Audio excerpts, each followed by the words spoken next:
निर्गमन 20 अध्याय 8 से 10 पद। तो विश्राम दिन को पवित्र मानने के लिए स्मरण रखना। 6 दिन तो तू परिश्रम करके अपना सब कामकाज करना, परंतु 7वां दिन तेरे परमेश्वर यहोवा के लिए विश्राम दिन है।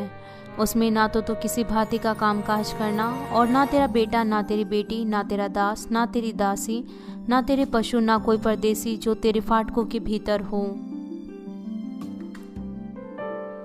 मसीह में प्रिय भाइयों और बहनों, हमें सबत के दिन को पवित्र रखने के लिए क्या करना चाहिए?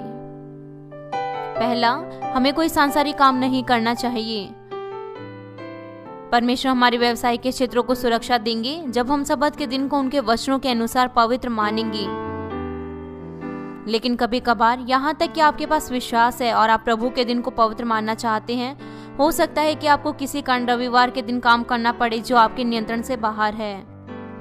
पहला मामला, वो जो लोगों के जीवन और उनकी सुरक्षा के लिए कार्य करते हैं। दूसरा, वो जो रेस्टोरेंट या फिर किसी क्षेत्र में कुछ बांटने का काम करते हैं, उन्हें भी रविवार को काम करना पड़ता है। तीसरा, या फिर किसी कंपनी में रविवार को कभी कभार काम करना पड़ता है। चौथा, कुछ महत्वपूर्ण राष्ट्रीय परीक्षाएं रविवार के दिन होती हैं। सबसे महत्वपूर्ण चीज यह है कि इन सभी परिस्थितियों में हर एक मनुष्य का हृदय, आपके पास सबत के दिन को पवित्र रखने की इच्छा और लालसा होनी चाहिए। होने पाए आप सबत के दिन को स्मरण रखें और इस तरीके से लालसा भरे हृदय से आप पवित्र माने और सच्चे विश्राम का आनंद ले। प्रभु यीशु मसीह के नाम से प्रार्थना करता हूँ।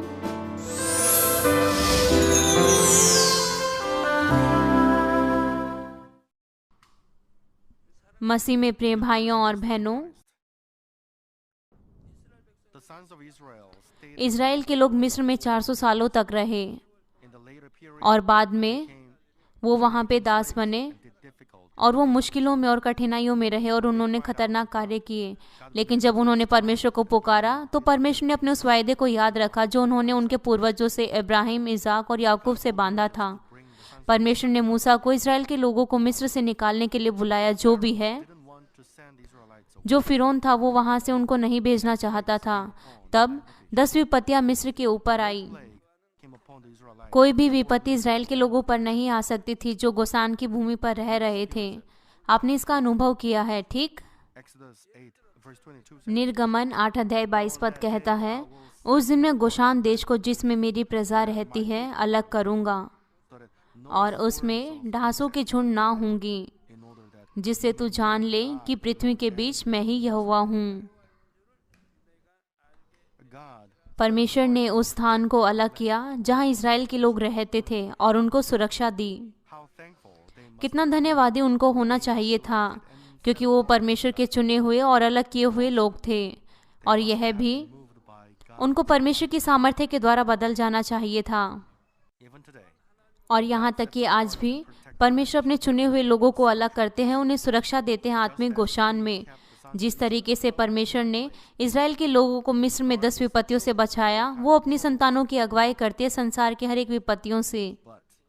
लेकिन यहाँ पर एक शर्त है, परमेश्वर की संतानों को गोशान की भूमि पर रहना चाहिए। गोशान की भूमि पर रहने का आत्मिक मतलब है परमेश्वर के वचनों में बने रहना। परमेश्वर हमें सबत के दिन को पवित्र रखने के लिए कहते हैं। इस सत्र की शुरुआत में मैं आपको बताऊंगा कि किस तरीके से सबत के दिन को पवित्र रख सकते हैं। मैं आशा करता हूं कि परमेश्वर के वचनों का आज्ञा पालन करते हुए आप सबत के दिन को पवित्र रखेंगे, ताकि आप परमेश्वर के संतानों के रूप में पहचाने जाएं, आपकी अगुवाई हो और आप बहुतायत से आशीषें प्राप्त करें। मैं प्रभु यीशु मसीह के नाम से प्रार्थना करता हूँ कि आप इस संसार से जो दो शत्रु शैतान से संबंधित है, आप इससे अलग हों और आप सुरक्षा पाएं और आशीषें प्राप्त करें परमेश्वर से, ताकि आप धन्यवाद के साथ भरे रहें। मसीह में प्रिय भाइयों और बहनों, हमें सबत के दिन को पवित्र रखने के लिए क्या करना चाहिए? पहला, हमें कोई भी सांसारिक काम नहीं करना चाहिए। हमारे लिए सबत के दिन का मतलब कि हम चर्च में आए, आराधना सभा में भाग लें और दूसरे विश्वासियों के साथ सभा में शामिल हों और आत्मिक रूप से विश्राम का आनंद लें। आज का बाइबल पद निर्गमन 20 अध्याय 8 से 10 पद हमें कहता है, तो विश्राम दिन को पवित्र मानने के लिए स्मरण रखना। 6 दिन तो तू परिश्रम करके अपना सब कामकाज करना, परंतु 7वां दिन तेरे परमेश्वर यहोवा के लिए विश्राम दिन है। उसमें ना तो तू किसी भांति का कामकाज करना, और ना तेरा बेटा, ना तेरी बेटी, ना तेरा दास, ना तेरी दासी, ना तेरे पशु, ना कोई परदेसी जो तेरे फाटकों के भीतर हो। यहाँ पर काम करने का मतलब है जो इस संसार के काम है जिनका परमेश्वर के साथ कोई संबंध नहीं है। ये उन कार्यों से संबंधित है, वो निजी कार्य जो हम अपने लाभ के लिए करते हैं, जैसे कि हम मेहनत करके पैसे कमाने के लिए काम करते हैं। निश्चित तौर से हमें 6 दिन तक अपने विश्वास योग्यता के साथ कार्य करना है, क्योंकि परमेश्वर ने कहा है 6 दिन तो तू परिश्रम करके अपना सब कामकाज करना। परिवार के मुखिया को अपने परिवार की देखरेख करनी पड़ती है और गृहिणी को घर के कामों की देखभाल करनी पड़ती है। विद्यार्थियों, आपको अच्छे से पढ़ाई करनी है, लेकिन प्रभु के दिन आपको विश्राम करना है। स्वर्गीय नागरिक होने के नाते और परमेश्वर की संतान होने के नाते, इसके बजाय कि आप अपने आप को संसार की चीजों में भाग लें। लेकिन आज का बाइबल पद कहता है, ना तेरा बेटा, ना तेरी बेटी, ना तेरा दास, ना तेरी दासी, ना तेरे पशु, ना कोई परदेसी जो तेरे फाटकों के भीतर है। किसी को भी कार्य नहीं करना चाहिए। इसका आत्मिक मतलब है कि आपको विश्राम करना है। न केवल आप, हर एक चीजें जो आपके नियंत्रण में है, आपको हर एक चीजों से विश्राम करना है, ताकि आपका दिमाग संसार की चीजों को सोचने में व्यस्त ना हो, ताकि आप परमेश्वर में बने रहने के योग्य हो। क्या आप में से ऐसा कोई है जो ऐसा सोचता है कि मुझे पैसे कमाने हैं, तो फिर मैं कैसे पूरे दिन का विश्राम कर सकता हूँ, इससे मुझे बहुत ज़्यादा हानि होगी? लेकिन ऐसा नहीं है। परमेश्वर आपके कार्य के क्षेत्र को और आपके व्यवसाय के क्षेत्र को सुरक्षा देंगे जब आप सब्त के दिन को उनके वचनों के अनुसार पवित्र मानेंगे। यहाँ तक कि आप केवल 6 दिन के लिए कार्य करते हैं, परमेश्वर आपको उतना ही ज़्यादा देते हैं। यहाँ तक कि अगर आप 7वें दिन कार्य करें, उससे भी बढ़कर। हम इसे बिल्कुल साफ तरीके से देख सकते हैं कि परमेश्वर ने इस्राएल के लोगों को इसका अनुभव होने दिया। निर्गमन 16 अध्याय में, निर्गमन के समय में जब वो लोग जंगल में थे, तो उनके लिए खाना प्राप्त करना आसान नहीं था। जब लोगों ने शिकायत की, तो परमेश्वर ने उनको मन्ना दिया 6 दिन के लिए, हर दिन सब्त के दिन को छोड़कर। परमेश्वर ने सब्त के दिन उनको मन्ना नहीं दिया ताकि वो सब्त के दिन को पवित्र रख सके। इसके बजाय उन्होंने पहले ही दिन उनको 2 दिन के लिए मन्ना दे दिया था,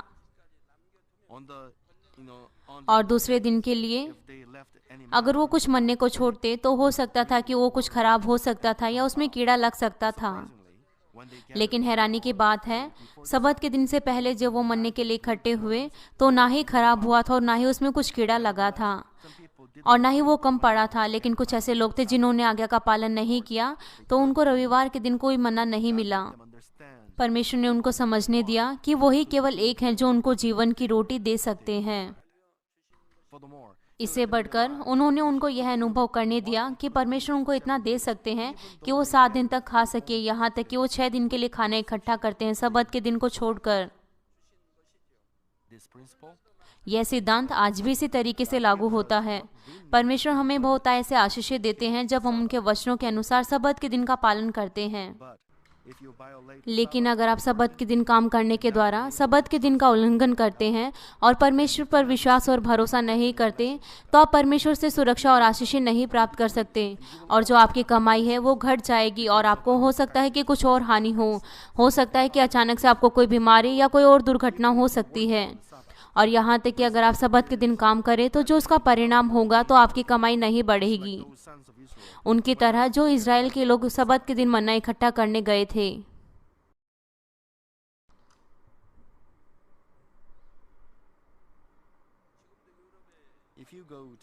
अगर आप यूरोप में जाएंगे, तो आप वहाँ पे देखेंगे कि वहाँ पे बहुत से देश सब्त के दिन को पवित्र मानते हैं। वो रविवार के दिन अपनी दुकानें नहीं खोलते। मैं 1989 में यूरोप में गया और बाद के कई सालों में भी मैं वहाँ गया। जब मैं फ्रांस में गया, रोम और दूसरे अन्य कई देशों में गया, तो मैंने देखा कि वहाँ पे रविवार के दिन बहुत सी दुकानें बंद थी। बहुत से कलीसिया के सदस्यों ने अपनी गवाही दी कि उन्होंने सुरक्षा और आशीषें प्राप्त की सबत के दिन को विश्वास के साथ पवित्र मानने के द्वारा। उदाहरण के लिए कुछ ऐसी गवाहियां हैं वो जो अपनी दुकानें चलाते हैं। जब उन्होंने रविवार के दिन विश्वास के साथ अपनी दुकानों को बंद किया और वो कलीसिया में आए और उन्होंने कहा कि वो 6 दिन में इतना ज़्यादा कमा पाए कि वो पहले 7 दिन में भी नहीं कमा पाते थे। उन्होंने ऐसे गवाहियों को खुशी के साथ दिया। उन्होंने कहा कि उनकी आमदनी बढ़ गई जब से उन्होंने सबत के दिन को पवित्र रखना शुरू किया। और कुछ लोग ऐसे भी हैं कि वो सबत के दिन काम करते हैं और पैसा कमाते हैं, और लेकिन अचानक से किसी दुर्घटना के कारण वो अपना सारा पैसा वहाँ खर्च कर देते हैं। अगर आप परमेश्वर के द्वारा सुरक्षा नहीं पाते और अपना सब कुछ खो देते हैं जो आपने कमाया है, तो आपकी जो कमाई है वो बेअर्थ होगी। तो आप परमेश्वर से आशीष और सुरक्षा नहीं प्राप्त कर सकते, तो आपको बहुत हानि होगी। मैं आशा करता हूँ कि आप सबत के दिन को पवित्र रखेंगे और परमेश्वर के द्वारा दी गई आशीषों को नहीं खोएंगे। मसीह में प्रिय भाइयों और बहनों, आजकल के दिनों में आपका विश्वास बढ़ गया है और आप सबत के दिन को पवित्र मानते हैं। और रविवार के दिन आप इस संसार में काम नहीं करते, आप चर्च में आते हैं और आराधना सभा में भाग लेते हैं और अपने परमेश्वर के द्वारा दिए गए कार्यों को करते हैं। लेकिन कभी कभार आपके पास विश्वास है और आप प्रभु के दिन को पवित्र मानना चाहते हैं, तो किसी कारणों से आपको काम करना पड़ सकता है जो आपके नियंत्रण से बाहर है। तो कृपया करके मुझे ध्यान से सुने, ठीक? अगर आपने कभी सोचा है कि मेरे पास विश्वास है कि मैं सबत के दिन को पवित्र रखूं, लेकिन किसी न किसी परिस्थितियों की वजह से मेरे जीवन में बार बार समस्याएं आती हैं, तो कृपया करके इस संदेश पे अपना ध्यान दें और अपने समाधान को पाएं। मैं आपको कुछ मामलों के बारे में बताता हूँ। यह संसार पुराने नियम के समय से कुछ अलग हटके है। पुराने नियम के समय में सारे इजराइल के लोग सबत के दिन को पवित्र मानते थे। क्योंकि हर कोई सबत के दिन को पवित्र मानता था, तो ये उनके लिए मुश्किल नहीं होता था कि वो सबत के दिन को पवित्र माने, और ये उस राष्ट्र का नियम भी होता था। लेकिन आज के दिन में यह स्थिति बिल्कुल अलग है। हम संसार के लोगों के साथ रहते हैं जो परमेश्वर में विश्वास नहीं करते, और हम कोई ऐसे देश में नहीं रहते जहां पर उस राष्ट्र के नियम के अनुसार सबको सबत के दिन का पालन करना है। और यह भी पुराने नियम के समय में बहुत से लोग किसान थे, मछुआरे थे और चरवाहे थे। लेकिन आजकल के दिनों में बहुत से अलग अलग कार्य हैं। तो हो सकता है कि सबत के दिन को पवित्र रखने का तरीका आजकल के दिनों में थोड़ा अलग हो। निश्चित तौर से परमेश्वर का वचन हमें आज्ञा देता है कि सबत के दिन को पवित्र रखें। यह नहीं बदला है। यहाँ तक कि आजकल के दिनों में आपको आज भी सबत के दिन को पवित्र मानना है परमेश्वर के वचनों के अनुसार। लेकिन परमेश्वर सबसे ज्यादा क्या देखते हैं? वो मनुष्य के अंदरूनी हृदय को देखते हैं। सबत के दिन को पवित्र रखने की औपचारिकता, हाँ, वो निश्चित तौर से महत्वपूर्ण है, लेकिन उससे ज़्यादा ज़रूरी कि आप किस तरीके के हृदय से सबत के दिन का पालन करते हैं। अगर आप इस बात को समझें कि क्यों परमेश्वर ने हमें सबत के दिन को पवित्र रखने की आज्ञा दी है और उसकी इच्छा के अनुसार चले, तो परमेश्वर आपके हृदय को ग्रहण करेंगे। अगर हो सकता है कि आपको बहुत सी परिस्थितियों के कारण अगर आपको रविवार के दिन काम करना पड़े, तो परमेश्वर आपको नहीं कहेंगे कि आपने सबत के दिन का उल्लंघन किया है। और यह भी कि वो लोगों के विश्वास के स्तर के अनुसार अलग अलग मापदंडों का प्रयोग करते हैं। उदाहरण के लिए, अगर कोई नया विश्वासी है जिसके पास कमज़ोर विश्वास है, उसके पास ऐसा विश्वास नहीं है कि वो अपनी परिस्थितियों को नियंत्रित कर सके, इसीलिए वो सबत के दिन को पूरी तरीके से पवित्र नहीं मान सकता। और यदि इस स्तर पर आप उन पे दबाव डालते हैं कि आप सबत के दिन को पवित्र माने, तो हो सकता है कि वो अपनी ताकत को खो दें और यहाँ तक कि वो चर्च आना भी छोड़ दें। ये परमेश्वर की इच्छा है कि वो एक आत्मा को भी संसार से ज़्यादा कीमती समझते हैं। आपको उनकी अगुवाई करनी है ताकि वो अपना सबसे बेहतर कर सके अपने विश्वास के स्तर के अनुसार, जब तक उनका विश्वास नहीं बढ़ता। जिनके पास अच्छा विश्वास है, हो सकता है कि कुछ परिस्थितियों के कारण उनको काम करना पड़े। मैं आपको बताता हूँ कि वो किस तरीके से सबत के दिन को पवित्र मान सकते हैं। सबसे पहली परिस्थिति, वो जो लोगों के जीवन और उनकी सुरक्षा के लिए कार्य करते हैं, जैसे कि सिपाही, पुलिस और मेडिकल डॉक्टर्स। आप सोचिए, अगर सिपाही और पुलिस अगर वो काम नहीं करे और पूरे रविवार के दिन को चर्च में बिता दें क्योंकि उन्हें सबत के दिन को पवित्र मानना है, तो फिर क्या होगा? तो फिर जो उस राष्ट्र की सुरक्षा है वो खतरे में होगी, और जो समाज का नियम है तो उसका फिर उल्लंघन होगा। वो देश के नियमों से बंधे होते हैं और उनके पास बहुत से बाधाएं होती हैं, इसलिए वो पूरे सबत के दिन को पवित्र नहीं मान सकते। जब कोरिया में युद्ध हुआ, यह नॉर्थ कोरिया में हुआ। 6 दिन के लिए यह युद्ध हुआ 1967 में। और मुझे याद है एक जर्नल का नाम, जिसका नाम मोशे था।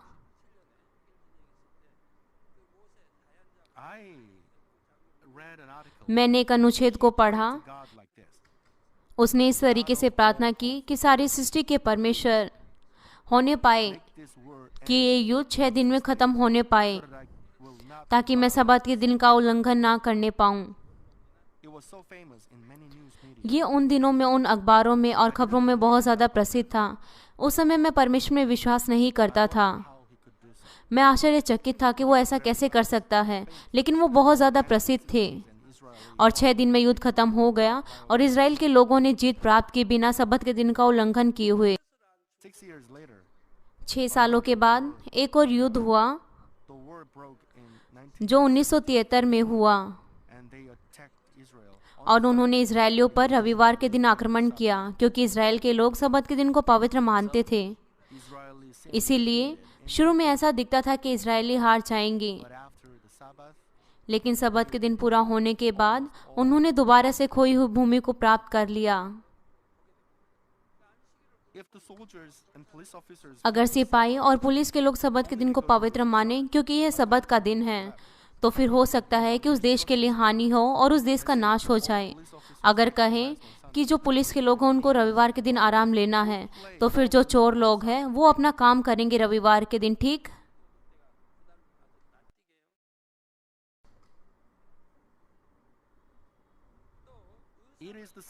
ये उनके लिए भी ऐसा ही है जो मेडिकल डॉक्टर्स, नर्सिस और दूसरे जो मेडिकल क्षेत्र में काम करते हैं।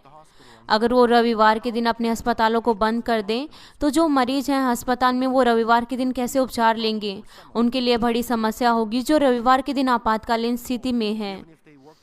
इसलिए यदि वो रविवार के दिन काम करें तो परमेश्वर ये नहीं कहेंगे कि उन्होंने पाप किया है, या फिर इस लोगों को रविवार की सभाओं में भाग लेना चाहिए।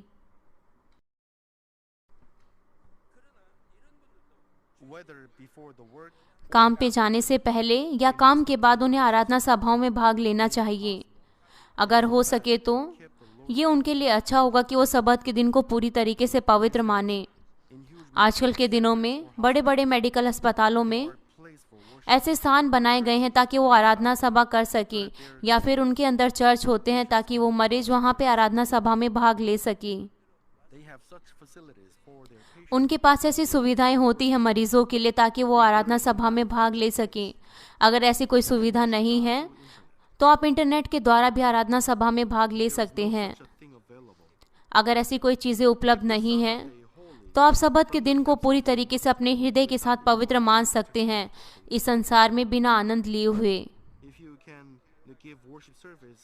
अगर आप आराधना सभा में भाग ले सके जल्दी सुबह या फिर शाम को, तो आपको उन सभाओं में भाग लेना चाहिए। अगर आप ऐसा नहीं कर सकते तो आपको कम से कम कोशिश करनी चाहिए कि आप सरमन टेप्स के द्वारा उन संदेशों को सुने जो रविवार की सभाओं में आपको दिए गए थे। उदाहरण के लिए कुछ कलीसिया के सदस्य जिनको काम करना पड़ता है और उनकी छुट्टी किसी और दिन होती है, उनकी शिफ्ट बदलती रहती हैं, और सबत के दिन को पवित्र रखने के लिए इस कलीसिया में ऐसे कोई सदस्य हैं जो दूसरे लोगों की शिफ्ट में काम करते हैं ताकि वो सबत के दिन को पवित्र रख सकें। एल्डर डेगिचो के बड़े भाई वो कैदियों के लिए काम करते हैं, और सबत के दिन को पवित्र रखने के लिए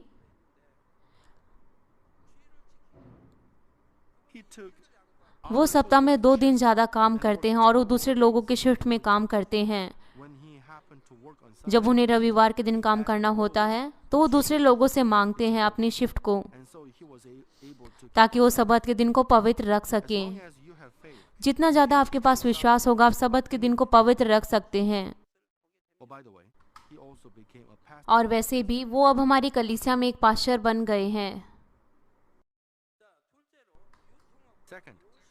दूसरा, वो जो चीज़ों को बांटने वाले क्षेत्र में और रेस्टोरेंट में काम करते हैं, उन्हें भी रविवार के दिन काम करना पड़ता है। हमारी कलीसिया में भी लाइट और सॉल्ट मिशन है जो इस बिजनेस में काम करते हैं। जिस तरीके से संसार बदल रहा है, तो बहुत सी दुकानें रविवार के दिन खुली रहती हैं। मैं इस देश के बारे में बात कर रहा हूँ, इसीलिए तो बहुत सारे लोगों को रविवार के दिन काम करना पड़ता है। लाइट और सॉल्ट मिशन के सदस्य वो अपना काम खत्म करने के बाद आराधना सभा में भाग लेते हैं। वो काम करने के बाद इकट्ठे होते हैं और आराधना सभा में भाग लेते हैं। अगर आप उन लोगों से संपूर्ण सब्त दिन को पवित्र रखने के लिए कहें, तो आप उन्हें सुसमाचार का प्रचार नहीं कर पाएंगे। ये बिल्कुल वैसा ही है कि हम उनको ऐसे कहें कि वो अपना कमाना छोड़ दें। इसीलिए सबसे पहले हमें उन्हें रविवार की रात के सभाओं में बुलाना चाहिए जब वो अपना काम खत्म कर लेते हैं। सबसे पहले हमें उनकी अगुवाई करनी है ताकि वो अपने विश्वास में बढ़ सके वचनों के द्वारा। और जब उनका विश्वास बढ़ेगा तो वो अपनी मर्जी से किसी दूसरे काम को ढूंढेंगे जहां वो सब्त के दिन को पवित्र मान सके। लेकिन लाइट एंड सॉल्ट मिशन के सदस्य, उनके पास ऐसा विश्वास होना चाहिए कि वो सब्त के दिन को पवित्र रख सकें। लेकिन उनमें से बहुत से चुने गए हैं ताकि वो बहुत सी आत्माओं की अगुवाई कर सकें। वो जो पहले लाइट एंड सॉल्ट मिशन के सदस्य थे, उनके पास बहुत से लोगों के पास अच्छा विश्वास था ताकि वो सब्त के दिन को पवित्र रख सकें। उनमें से बहुत से लोगों ने अपने कामों के क्षेत्रों को बदल दिया जहां पर वो सब्त के दिन को पवित्र रख सके।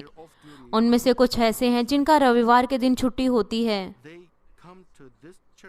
वो इस कलीसिया में आते हैं और आराधना सभा में भाग लेते हैं। लाइट एंड सॉल्ट मिशन के सदस्य, उनके पास एक अच्छा विश्वास होने पाया और अब वो इस कलीसिया में आ गए हैं। इसीलिए लाइट एंड सॉल्ट मिशन में कोई जागृति नहीं हो पाई है, क्योंकि वो इस कलीसिया में आ गए हैं जब उनके पास अच्छा विश्वास हुआ। तो जो भी है, अभी भी कुछ ऐसे लोग हैं जिनके पास अच्छा विश्वास है और वो अभी भी लाइट एंड सॉल्ट मिशन में है। वो वहाँ पर है ताकि उनका मिशन में लगातार जागृति होने पाए।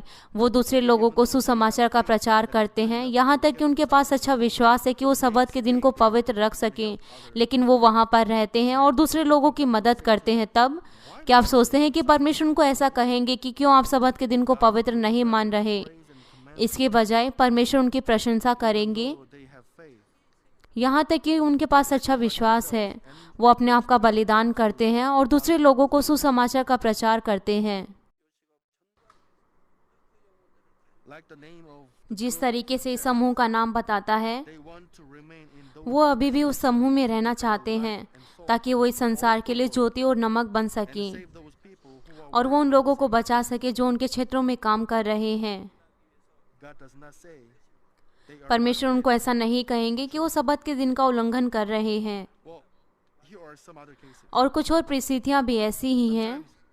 कभी कभार न सिर्फ नौकर को बल्कि मालिक को भी रविवार के दिन अपनी दुकानों को खोलना पड़ता है। यह है इसलिए क्योंकि उनको अपनी कंपनी के और डिपार्टमेंट के नियमों का पालन करना पड़ता है।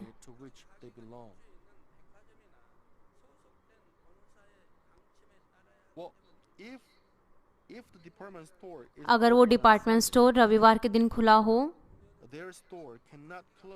तो फिर उसको रविवार के दिन नहीं बंद कर सके, क्योंकि उनको अपनी डिपार्टमेंट के और अपनी कंपनी के उन नियमों का पालन करना पड़ता है। तो फिर वो ऐसी परिस्थितियों में क्या कर सकते हैं? वो क्या कर सकते हैं? वो किराए पर किसी अविश्वासी को रख सकते हैं ताकि वो रविवार के दिन उस दुकान को खोल दे। अविश्वासी, यहाँ तक कि वो रविवार के दिन काम नहीं करते तो वो अपने समय को इस संसार में बिताते हैं और वो कलीसिया में भी नहीं आते। यहाँ तक कि अगर रविवार के दिन स्टोर को बंद कर दें तो अविश्वासी कलीसिया में नहीं आएंगे। इसके बजाय वो अपने आप का इस संसार में आनंद लेंगे, खाने में और पीने में।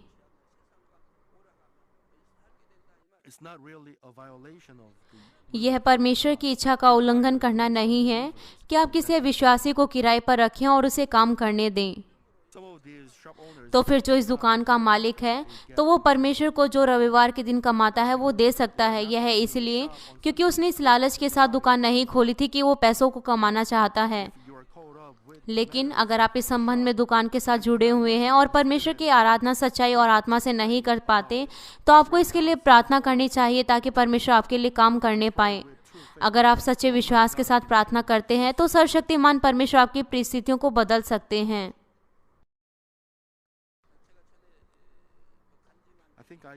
मैं सोचता हूँ कि मैंने आपको अपनी गवाही के बारे में बताया है। प्रभु को ग्रहण करने से पहले मैं बहुत बड़े कर्ज में था। जब से मैं 7 सालों से बीमार था तो बहुत बड़ी कर्ज की मात्रा हमारे ऊपर थी। और यहाँ तक कि मैं और मेरी पत्नी बहुत मेहनत से काम करते थे और प्रभु को ग्रहण करने के बाद परमेश्वर ने हमें उस कर्ज को चुकाने में हमारी मदद की। तब एक जॉब का ऑफर मेरे पास आया। उस जॉब के ऑफर में वो एक अच्छी आमदनी देते और एक घर, ये मुझे और मेरी पत्नी को मिला। और यहाँ तक कि वो कुछ अतिरिक्त आमदनी भी देते। लेकिन मैंने उस ऑफर को नकार दिया क्योंकि मुझे 1 महीने में 2 सप्ताह रविवार के दिन काम करना पड़ता। तब मैंने एक नया विश्वासी था।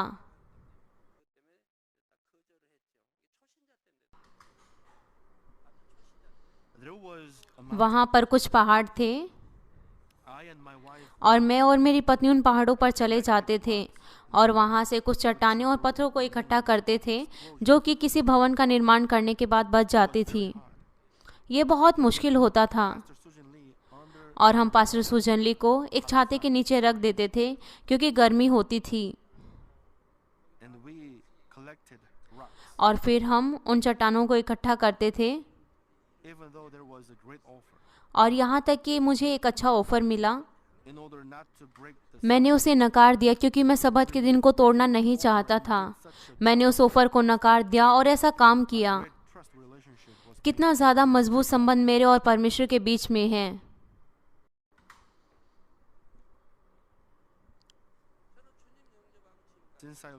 जब से मैंने प्रभु को ग्रहण किया, मैंने और मेरी पत्नी ने भी और तीनों बच्चों ने भी, पास्टर सुजन ली, मियोंग ली, मिक्योंग ली, हमने कभी भी सब्त के दिन का उल्लंघन नहीं किया। जब मुझे जागृति सभाओं की अगुवाई करनी होती थी जो सियोल से थोड़ा दूर होती थी, मैंने रविवार के दिन ही उन सभाओं को ख़त्म किया और सारे पेपर पर साइन किए और वहाँ से मैं चल पड़ा रात को लगभग 10 बजे के आसपास। और मैं कभी भी बीच में नहीं रुका कि हम विश्राम कर सकें, कि हम कुछ खा सकें या फिर हम कुछ पी सकें।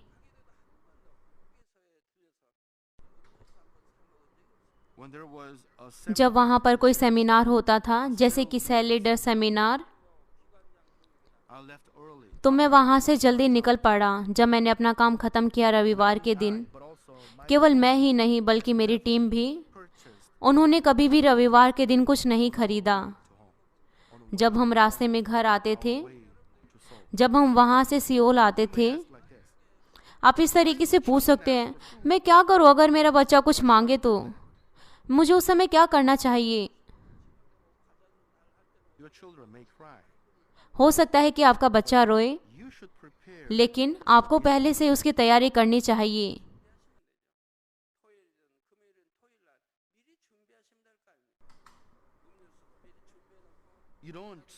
आप क्यों पहले से ही ऐसी चीज़ों को नहीं खरीदते? जैसे कि शुक्रवार और शनिवार को आप ऐसी चीज़ों को पहले से ही खरीद सकते हैं। आप ऐसी चीज़ों को पहले से ही तैयार कर सकते हैं और अपने बच्चों को दे सकते हैं। मेरे पास कोई कार नहीं है। क्या आपको ऐसा कहने की ज़रूरत है? क्यों आप ऐसी चीज़ों को पहले से ही नहीं खरीदते और अपने बैग में नहीं रखते? हो सकता है कि गर्मी के दिनों में आप ठंडी पीने की चीज़ों को पहले से ही खरीद कर नहीं रख सकते, लेकिन रात को 12 बजे के बाद आप जा सकते हैं और कुछ पी सकते हैं। मैंने कभी भी कोई समझौता नहीं किया और ना ही कभी कोई बहाना बनाया।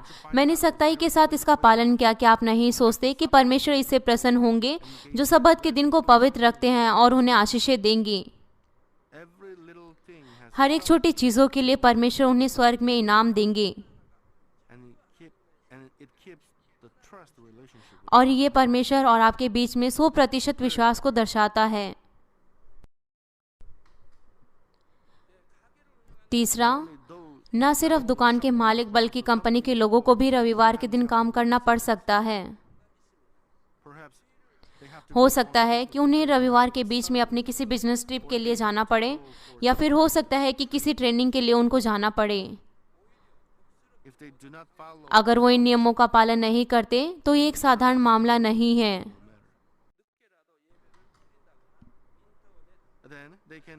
तो फिर वो अपने काम से आने के बाद वो सभाओं में भाग ले सकते हैं, या फिर वो इंटरनेट और सैटेलाइट के द्वारा भी सभाओं में भाग ले सकते हैं।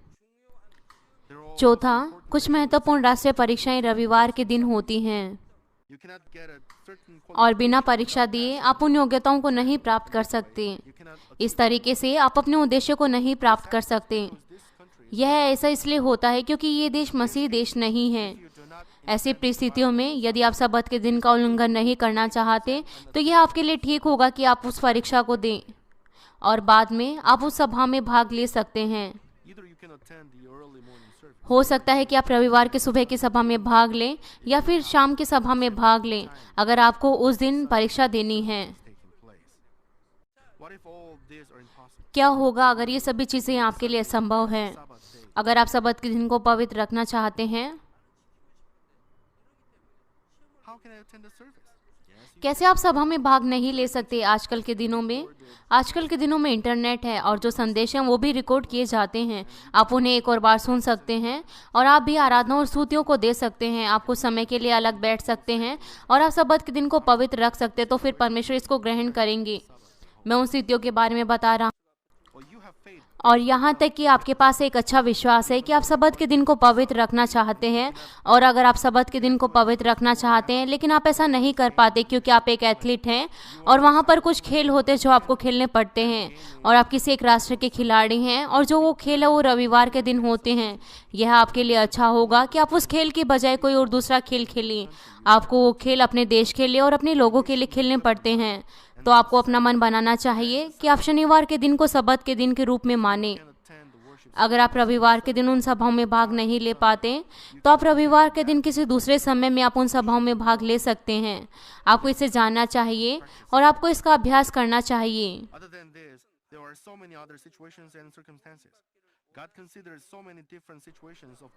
और बहुत सी कुछ अलग परिस्थितियां भी हो सकती हैं, लेकिन परमेश्वर हर एक लोगों के लिए उनकी परिस्थितियों के अनुसार, उनके विश्वास के अनुसार करते हैं, क्योंकि वो हर एक मनुष्य को उद्धार देना चाहते हैं। वो उद्धार की उस सीमा को बढ़ाना चाहते हैं न्याय के अनुसार, ताकि बहुत सारे लोग उद्धार के मार्ग की सीमा में आ जाएं। इसीलिए सबसे महत्वपूर्ण चीज़ यह है कि सभी परिस्थितियों में हर एक मनुष्य का हृदय निर्भर करता है। हो सकता है कि आपको रविवार के दिन काम करना पड़े किसी कारण, लेकिन आपके पास ऐसा हृदय होना चाहिए कि आप उस दिन को परमेश्वर को अर्पित कर सकें। और यह भी कि आपके पास एक इच्छा और लालसा होनी चाहिए कि आप सबत के दिन को पवित्र मानना चाहते हैं। अगर आप सचमुच में इसकी लालसा रखते हैं तो आपका हृदय वो भवन में होगा, यहाँ तक कि आपका शरीर कहीं बाहर है। अगर आप आराधना सभा में भाग नहीं ले पाते किसी कारण से तो आप इसके लिए बहुत ज़्यादा क्षमा महसूस करेंगे और आप उन संदेशों को जो रिकॉर्ड किए गए हैं आप उनको लेंगे और आप फिर किसी भी संदेशों को नहीं खोना चाहेंगे। मैं विश्वास करता हूं कि आप में से कोई भी गलत नहीं समझेगा कि हम अपनी इच्छा के अनुसार और अपने तरीकों से सबत के दिन का पालन कर सकते हैं। आप क्या सोचते हैं कि मैं क्या करूंगा? क्या आप सोचते हैं कि मैं कभी सबत के दिन का उल्लंघन करूंगा जब तक प्रभु दोबारा आएंगे? ऐसा कभी नहीं होगा। जिस तरीके से मैंने आपको पहले बताया कि जब भी मैं कहीं विदेशों में गया या फिर किसी स्थानों में गया रविवार के दिन, यहाँ तक कि मैंने कुछ पीने के लिए भी नहीं खरीदा, मैंने कुछ भी खाने के लिए नहीं खरीदा। यह इसीलिए क्योंकि मैं सबत के दिन को पवित्र रखना चाहता था। यहाँ तक कि मैंने 1 मिनट का भी इंतज़ार किया और 1 मिनट के बाद मैं उस स्थान पे गया और मैंने कुछ खरीदा और मैं कभी भी इस दिन का उल्लंघन नहीं करूँगा भविष्य में। आइए कहें अगर कोई एक कॉलेज मुझे डॉक्टर की डिग्री को देना चाहता है जब मैं उस छोटी परीक्षा को पार करूं, क्या आप सोचते हैं कि मैं सबत का उल्लंघन करूंगा और उस परीक्षा को दूंगा ताकि मैं उस डॉक्टर की डिग्री को प्राप्त कर सकूं? क्या आप ऐसा सोचते हो कि मैं करूंगा? क्या आप सोचते हैं कि मैं उस परीक्षा को दूंगा? नहीं, मैं कभी भी समझौता नहीं करूंगा। अगर आपके पास भी इस तरीके का विश्वास है तो आप भी उस तरीके की चीज़ों को करेंगे। अगर आप ऐसा नहीं कर सकते और आप इस तरीके से करेंगे जिस तरीके से मैंने संदेश में बताया, तो आपको फिर ऐसा नहीं कहा जाएगा कि आपने पाप किया है। हो सकता है कि आप कोई बहाना दो कि आपने सबत के दिन का पालन किया है।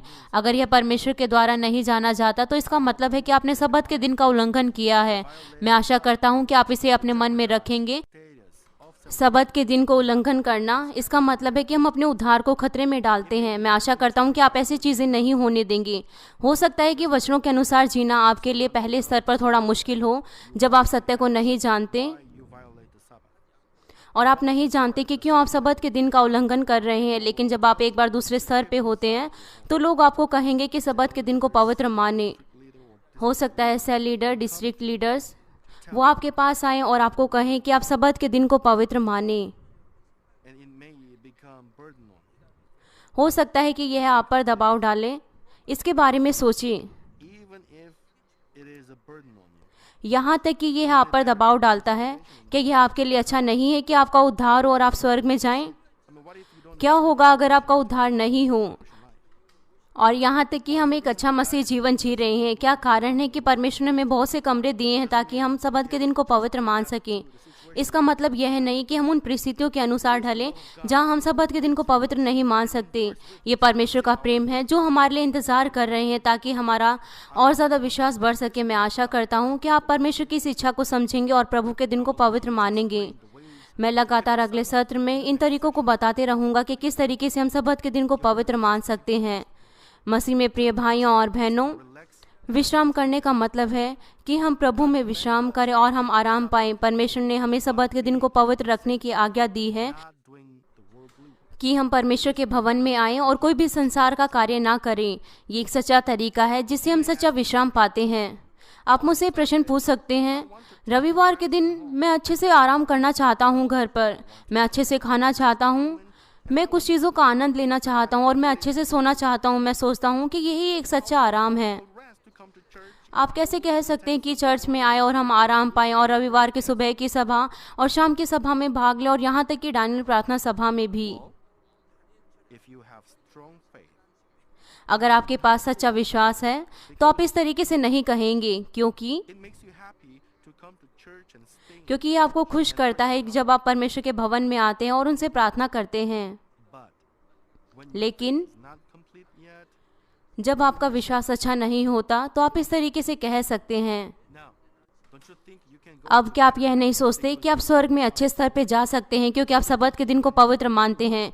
क्या आप यह नहीं सोचते कि आप हमेशा के लिए स्वर्ग में विश्राम लेंगे? स्वर्ग में आपको काम करने की कोई ज़रूरत नहीं है। वहाँ पर हमेशा केवल खुशी होगी।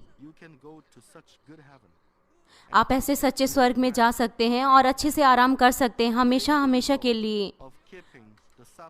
और ये आपके सबत के दिन को पवित्र रखने का प्रमाण होगा।